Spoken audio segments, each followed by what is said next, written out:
Hey y'all, what's going on? Hopefully a quick video today, but just wanted to talk to y'all about this Iran war and gas prices and everything. And I just want to talk about, I think I'm going to title this, Who's the Real Winner? Who's the real winner? You always got to follow the money, right? So let's just get into it. So in short, I just want to say, think about this. Who is the only party that has benefited from this war? Think about it, right? It's clearly not the United States as a whole, right?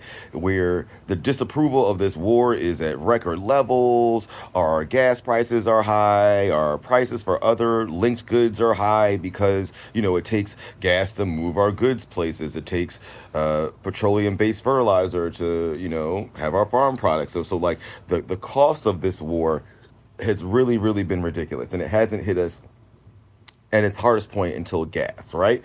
But we know America hasn't won, right? And you might say, has Iran won? No, I mean, with this bullshit ass deal that they had, they came out better than America and better than the previous deal. However, they still haven't won. They've had thousands of deaths. Their infrastructure is fucked up. They, have closed off to a lot of markets, and they have a lot of damage. A lot of their military is damaged. A lot of that stuff. So they haven't really won. They may have made out a little bit better than the United States, but they haven't won. And like the whole global world, right? They haven't won either. Like they're in a greater oil shortage than we are. Their prices have risen even more than us. And we're still not safer, right? You know what I'm saying? They still, the Iran regime is still in power. They still have enriched uranium and all these things, right? So who won? You know what I'm saying? Like what happened? The United States just spent, over $100 billion, and then we're going to spend another at least $300 billion in giving them money. So like what's happening here? The only entities in the world who have benefited from this are oil companies. That's it. The only people that can say that they've benefited, and it's multi-pronged. So ride with me for this one. It's a little crazy. So look at the prices of oil. The oil companies have made record profits during this time. Like that should disturb you, right? How on earth it goes against all logic of economics, right? Because during this time, supply has been cut, right?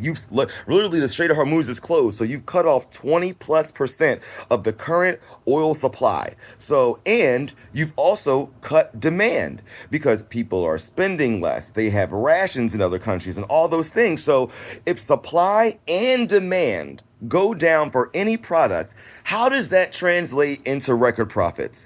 Ask yourself that for any model. Like, just break it down in terms of like selling 100 things. You sell 100 things for $10. That's their normal price. But now you understand that, say, you might only sell 50 of those, right? And you might not even be able to sell like 50 of those because you might not even get those. But somehow your profit margin has increased. Does that make any fucking sense to you? It means that these oil companies are gouging prices and taking advantage of our desperation. We're supposed to be all in this together. Like, hey, oil companies, all you're suffering too, so we'll pay temporarily. No, they're like, you pay temporarily and we're fucking you and making more money. And it gets even worse than that because they're gouging us now more than they ever have. Look at the price of oil per barrel. You would think that the price of gasoline might be linked to the actual cost per barrel, but no, look no further than COVID, when price per barrel was similar, but they're charging us higher prices now. What, just speculate? So they're just raising prices arbitrarily. So it's just going to show that it's actually not linked to any sound economic principle. It's not linked to the actual cost of the item. It's not linked to the actual supply of the item. It's not linked to the actual demand for the item. But these motherfuckers are just setting up prices, just whatever, just to make more money. And it gets even worse than that. On top of that, the United States is still subsidizing the oil industry upwards of $3 billion a year. So in a crisis that is self-made by the president, in a time where these motherfuckers are making more money and they're inflating the cost on the making of that money, we're still giving them $3 billion of our tax money. Where can that go to our temporary relief? Right? And it gets even worse than this. So on top of that, the fucking president-ass Trump is now paying certain oil and power companies $1 billion to stop generating renewable energy. To stop it.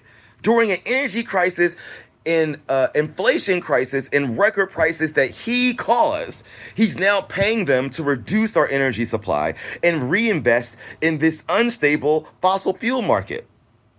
It just doesn't make any sense. And I think we're just not mad enough. We're not mad enough. This is the biggest fucking grift and money back to the fossil fuel companies. Like, this is like literally, that's the only thing, that's the only through line. In addition to the fact that it's polluting, in addition to the fact that it costs more, in addition to the fact that it like makes us go in these wars, we would have less of a need to be at war with places like Iran and the Middle East if we had less of a dependency on that shit. And he went from saying, "Oh, we don't need their gas. United States is so completely dependent." But then you've admitted that we are, because the gas companies came to you and said, "Hey, oops, we're about a 4-week crossroad where our reserves will be out, and then prices will be even higher." It's just like ridiculous. Like, we are so fucking dumb.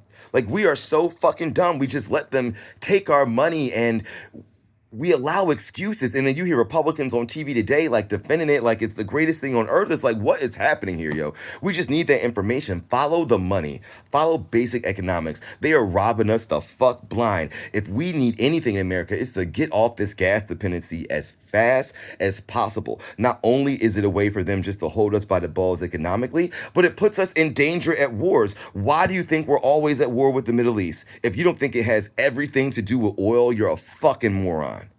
Until next time.